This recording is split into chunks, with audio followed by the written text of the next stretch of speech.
All right. God bless you guys. Blessings, everybody. Listen, we're at home today, me and my wife. We just came from church.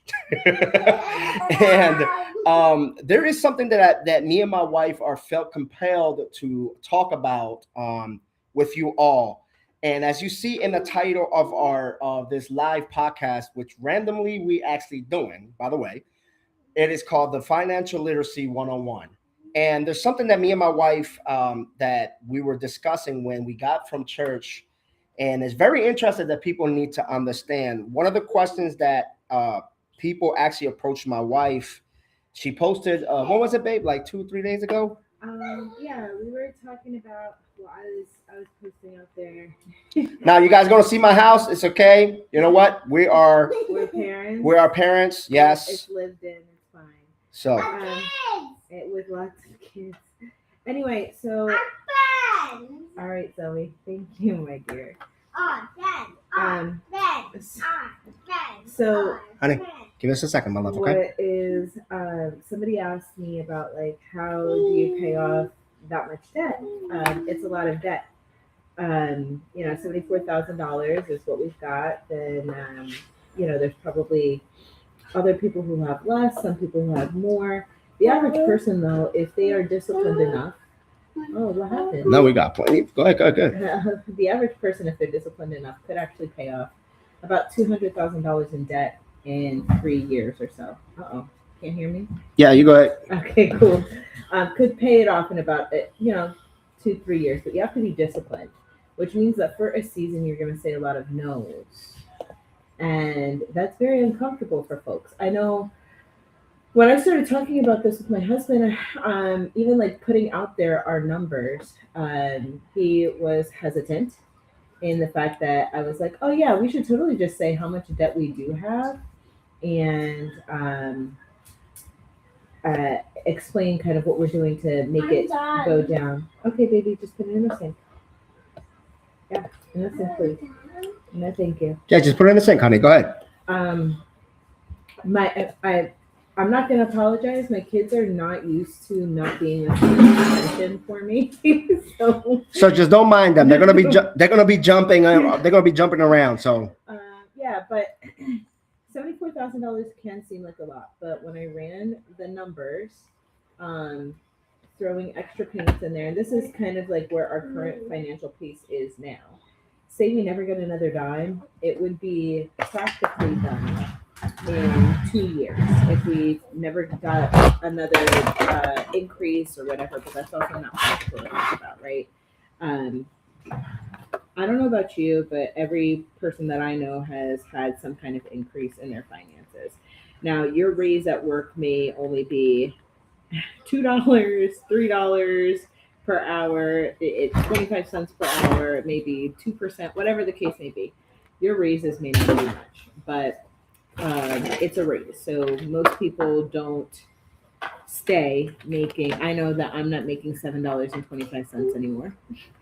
Oh wow, that's small. Well, that's how much I was making when I first started working. Oh really? Yeah, I was 16 years old working at a Walgreens, and I was making $7.25 per hour because that was the legal minimum wage.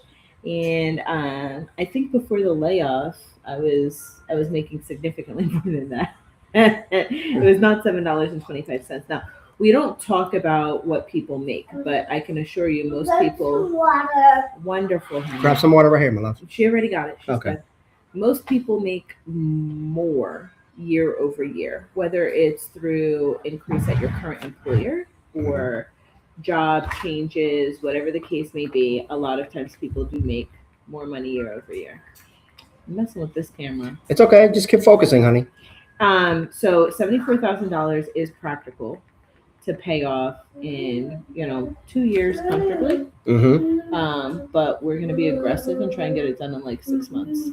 All right. So one of the things that me and you was discussing as soon as we got from home, that made me have a little concern about, right? I know that you in social media, you said that we had over 75,000 in debt, which we do. I'm not proud of it, but this is actually challenging us to actually make it right. Now, one of the things that Zoe, Stop, be careful, Z. Zoe. Such a goofball.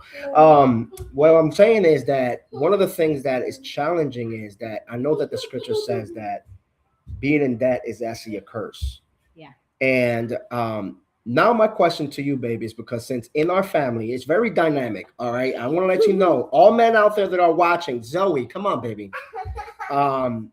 All men out there watching, if you think that I'm the one that is managing the finances, you better think again. Because one of the things that I do not very strong as is finances. Sit down and eat, baby. All right. And one of the things that I struggle with is actually administration. So this is why my wife is the one that is very strong in an administrative aspect of things of our household. So one of the things that I did wanted to ask you, what is the game plan? How can we not just our $75,000 in debt, but other people, Alma, please do not, my love. Don't knock it down, okay? How is it that other people can actually find practical ways to actually kill a $75,000 or more debt? Yeah. I know that it again seems insurmountable, and when you start laying out the numbers like that, you feel overwhelmed. One thing that we are doing is the snowball method. It is a method that's taught by Ramsey Solutions. So check them out. It's ramseysolutions.com, I think is the website. So snowball method is the method that they use. And the reason that we are using snowball method is when you start to see your smaller debts, no matter whether it's the largest or the smallest percentage, but when you start to see the smallest balance paid off, it gives you encouragement to keep going, because then you're like, oh, I can actually do this. So by the time that you get to your largest debt, whatever the number may be, you don't feel so discouraged. You won't lose nearly as much steam because you've been knocking out these smaller ones. And then you are very, very proud of how far you're coming. So that's the purpose behind the snowball method. It's not the most cost effective, but it is the most encouraging, which in the end is the long run. Another thing that I have noticed is the more that you pay into your debts, the more the finances come in to pay towards it. And it's the scripture of a stewardship, right? Talking about if God can trust you with the little things, he can trust you with even more things. So the more responsible we've become, we've actually noticed more finances coming in when we have paid things off. Yeah, I can testify to that. Mm-hmm. Yeah. So some practical things that you can do if, like, say today you cannot pay a single debt and you're just swimming. Find a hustle of any. I mean, it sounds so simple, but I know Flex right now is locked for our area, so maybe not Amazon Flex. No. But you can sign up for DoorDash. You can sign up to do Uber Eats. You can sign up to be a Lyft driver. Those are some basic hustles to get you out the door that can yield, if you are working at it, $200 a week to put towards it. If you are unemployed, your unemployment check that you can get from your state, it can pay upwards of $450 per week. Again, not much, but it's something, right? If you have any kind of knowledge or skills. So for myself personally, I'm really good at AI. Oh, yes, she is. Listen, I can testify about this. The ideas that I use in the Spanish ministry, and not just in our ministry, but other things that I do in my social media platform, she's the brain of the operation. She's the one that gave me the ideas, especially using AI. Yeah.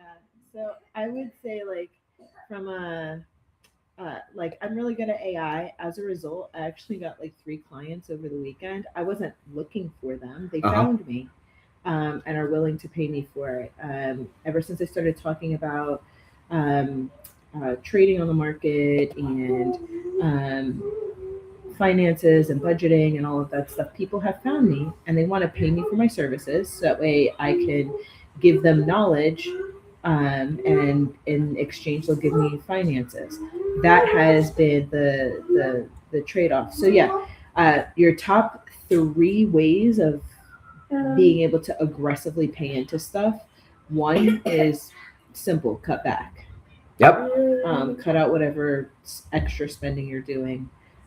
which is hard when you've got a spending habit. So just cut back. Two, get a hustle of some kind. And then three, multiply whatever you have. That's it. Oh, that's simple, huh? Yeah. And it sounds simple, but I think we miss the fact that it's discipline. Mhm. Sorry. Now you go continue. So the reason that we're in the whole 74 G's is I've known these principles and I stuck my head in the sand because it felt overwhelming to start attacking this stuff. I think I'm at a point now where enough is just enough. We believe in the scripture of leaving an inheritance to our children's children's children, which would be our great grandchildren. And in order to do that, we cannot leave an inheritance if we owe. Correct. And if we have been adopted into the blessing of Abraham, right, and supposed to leave an inheritance for generations to come, then we also need to remove ourselves out of Adam's curse and come under that blessing of Abraham. Part of Adam's curse is that he was then indebted to the land and therefore had to toil for it to help yield a crop, so that way he could have some kind of profit. That's, I think, a really hard pill for us to swallow. Is this requires a lot of discipline, and discipline I did not have. Yeah, well, me neither. When I was young, I always say I was dumb enough to do dumb decisions, but here we are. But even though there are dumb decisions, there are learning curves for us, even not just for me and for my wife, but I'm pretty sure for everybody who are watching online. Nobody's perfect. Just because you're in debt doesn't mean that, okay, you're totally cursed. That's not what we're saying.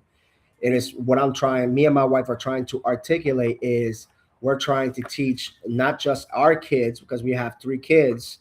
I have two daughters that I dearly love, Zoe and Alma, and we have Zachariah that was born 3 months ago. And we want to teach our kids how to be financial free. If they want something, pay it out of cash. Don't get yourself in debt. I said that I'll pay. One of the lies that I fall into is when I was young is that I'm gonna give me a credit card and I'm going to build my credit.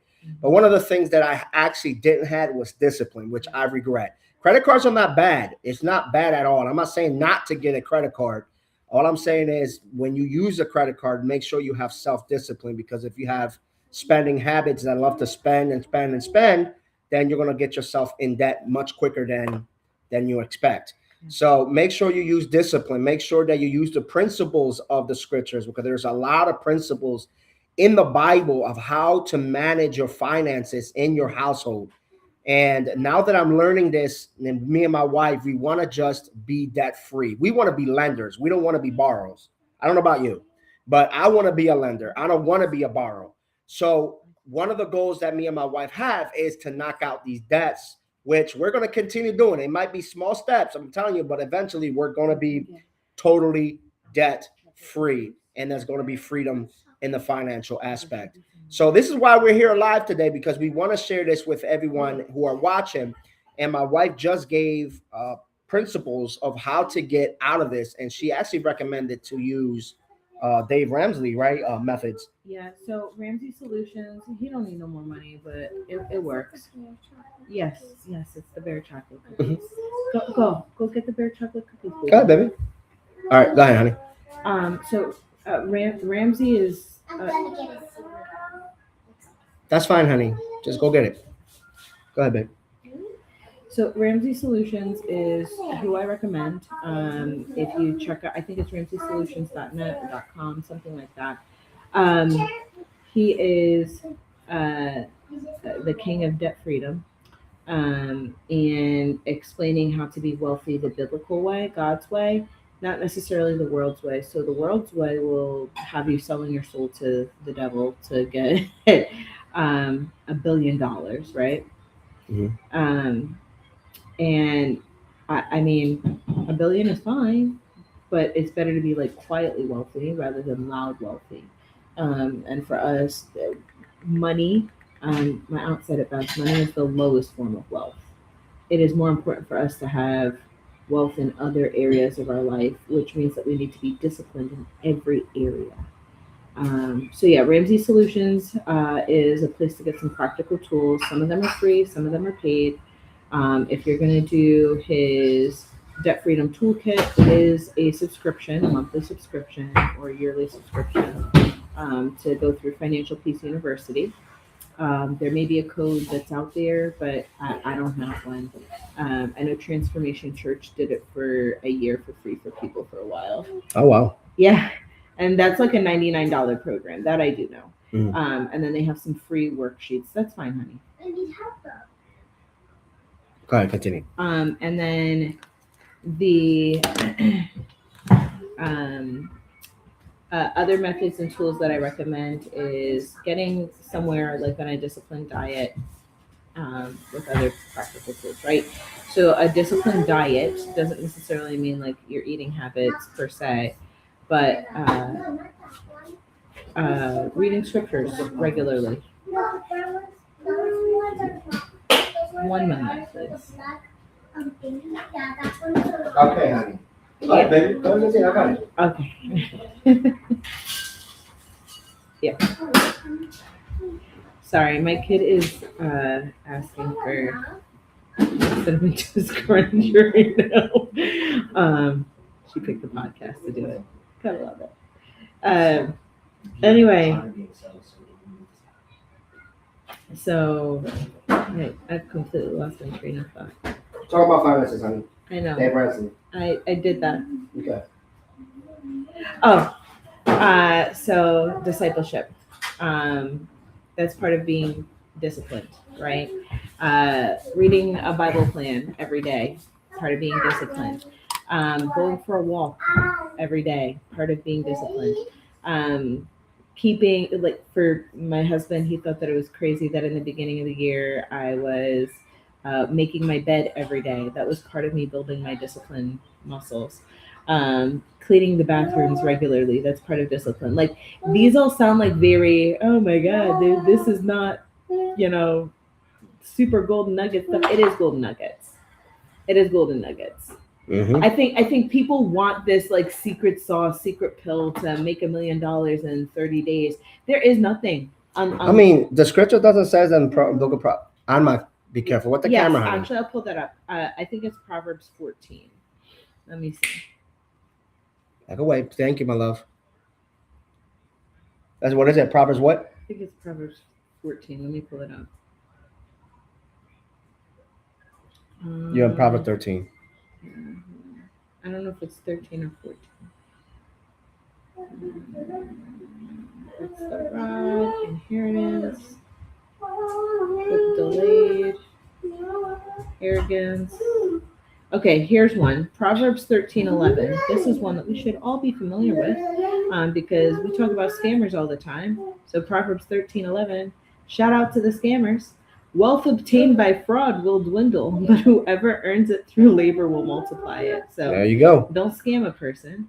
Yeah, work honestly, right? That's what Apostle Paul always says. That make sure that you do everything in the low and do it in private. Ready? This one's another one as to why you shouldn't have loud money. One person pretends to be rich but has nothing. Another pretends to be poor but has abundant wealth.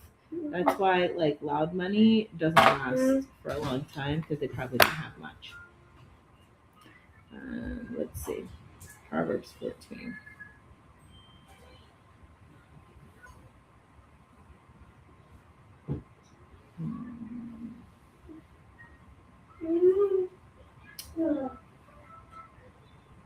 Okay, there's profit in all hard work, but endless talk leads only to poverty, which is part of the reason why I started posting a lot of this online is I kept talking about, all right, we're going to get out of debt. I kept talking about, okay, we're going to get out of debt. But once I put my mouth to it, it wasn't doing anything. So I had to actually start doing it. And just really quickly, small steps will yield a better result little by little. You don't realize how much you are actually doing or putting into something until you start. 1% better will get you 100% better, 200% better over time. It may take you a year to do it, but 1% a day will yield like 200% midway through the year, towards the end of the year, right? So I know that these all sound like, again, super benign, not novel concepts, nothing really, oh my gosh, this is such good stuff. It isn't. This is very boring. like Right. like trying to get out of debt, trying to make money, Mm-hmm. boring, completely boring. I don't know who lied to us and said that being wealthy was exciting. It's not. Mm. The road to being wealthy is not exciting. Mm. It's not. The road to being in debt is very exciting. Sometimes often feels liberating. It's not though. Yep. Speak the truth. Right? I think we've been lied to Mm-hmm. in so many ways. Yep. Like for me, being in debt, getting there was so much fun. Oh my god. The Mm-hmm. amount of money that I spent on clothes, shoes, trips, takeout. Like it was never on a boring purchase. None of it was on a boring. It was always on something exciting. It's right? very satisfying too. It Right? is. It feels gratifying in that moment, and then Yeah, and then you get the bill Yep. at the end of the month, and you're like, holy smokes. This is not exciting stuff. So I don't know if you logged into this thing and thought that this was going to be like the most exciting thing. The reason that accountants have white walls and usually talking like in a monotonous tone and wear very like gray suits, it is boring. This is all very boring. But boring money is good money still. Okay. Mm-hmm. Let me tell you something, all right? People want to make $1 million overnight. $500 invested with a 3% day over day daily return. And 3% is completely doable because I have made, in an exciting way, probably shouldn't do it this way, but I'm going to be for real. I've made in an exciting way 200% day over day in the stock markets regularly. But just as quickly as I get it, Quickly you can lose it. you can quickly lose it, okay? There have been times where I made 40% or 30%. That is not normal. Completely not normal. Average day over day gains 3 to 7%, and 7% is really pushing it. Okay, 3 to Go ahead, continue, baby. I got it. okay, Okay, honey. All right. 3 to 5%. Right. So you're like, oh, 3%. That's nothing. 2%. That's nothing. Okay, $500. Put this into a compound calculator. Somebody find a compound calculator so that way you could prove that I am right. Mm. All right. I want because somebody did this for me. I want you to prove that I'm right. $500, 3%, which is average, day over day, for a year, turns into $1 million. That is very boring money. 3% of $500 is less than $15. Less than $15. No more, honey. Go ahead and put that in the sink. No, it is $15. 3% is $15. That $15 profit will turn into $1 million profit within a year.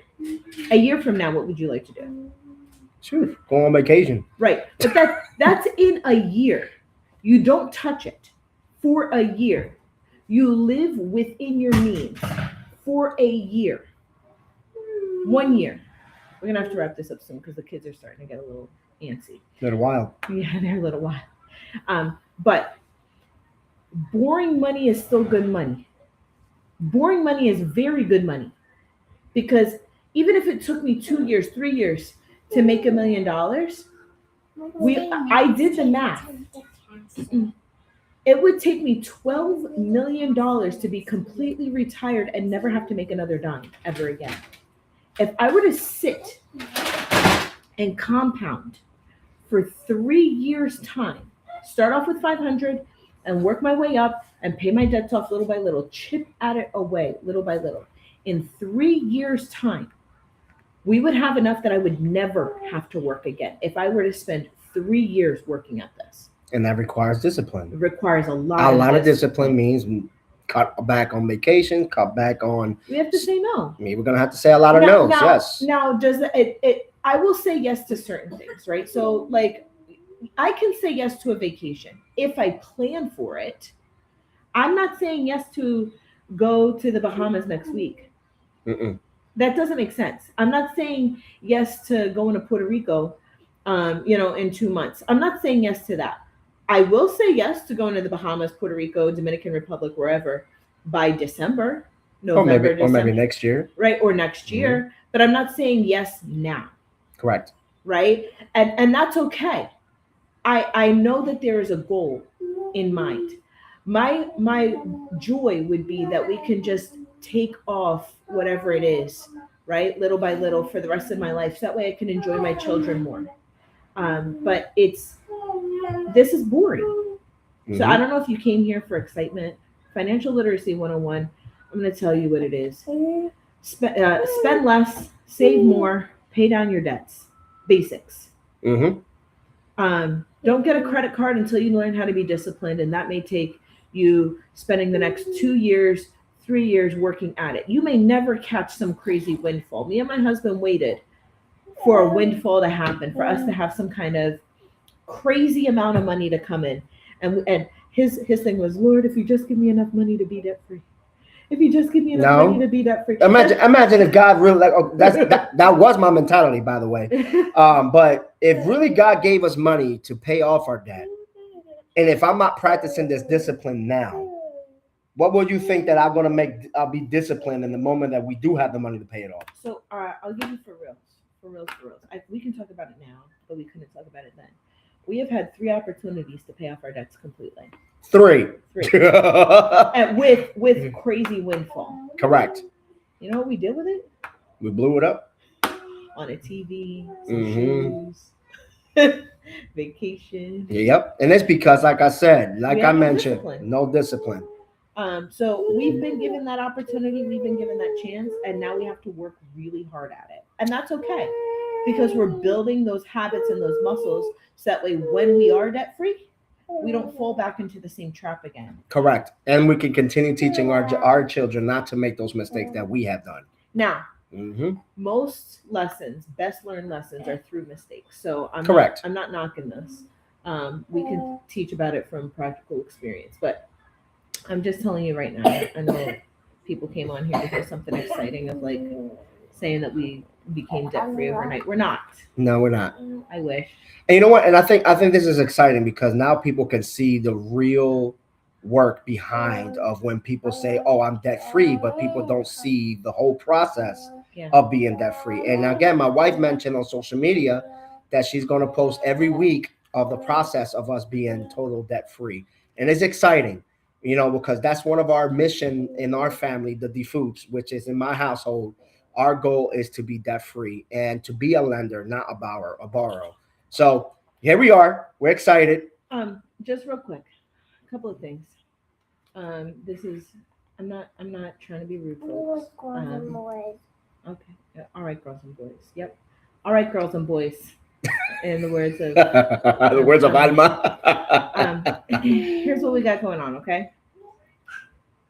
When we are debt free, do not come and ask me for a loan. Oh, come on, babe. We will let you know when our grant fund is set up, but we have already lent out plenty of money to folks. It's not a loan; those are grants. Yep. So that's a gift. It's a gift at that point. Let me tell you something. I'm not coming for you, and y'all know who you are. Nope. We're not coming for you to ask for our money back. Continue. I can get the same. But when we are debt free, don't come knocking on our door. We will lend, we will give when it's time, but don't. Because we know it's the same folks over and over again. I'm not saying this to be like rude or harsh, but I know what happens is when you start going on a journey like this, folks then think that we do have money like that. We don't got money like that. It's not for you. If you want what we have, then come and join us and try and get your own self debt free. All right, our little man is crying. Wants some movies. Oh my So, God. guys, we're gonna have to close it up. Really appreciate that. Will continue posting this every week, and just stay tuned. And you're gonna see the process of being total debt free. Real life. Bye. This is real life parenting, guys. I hope you guys know that.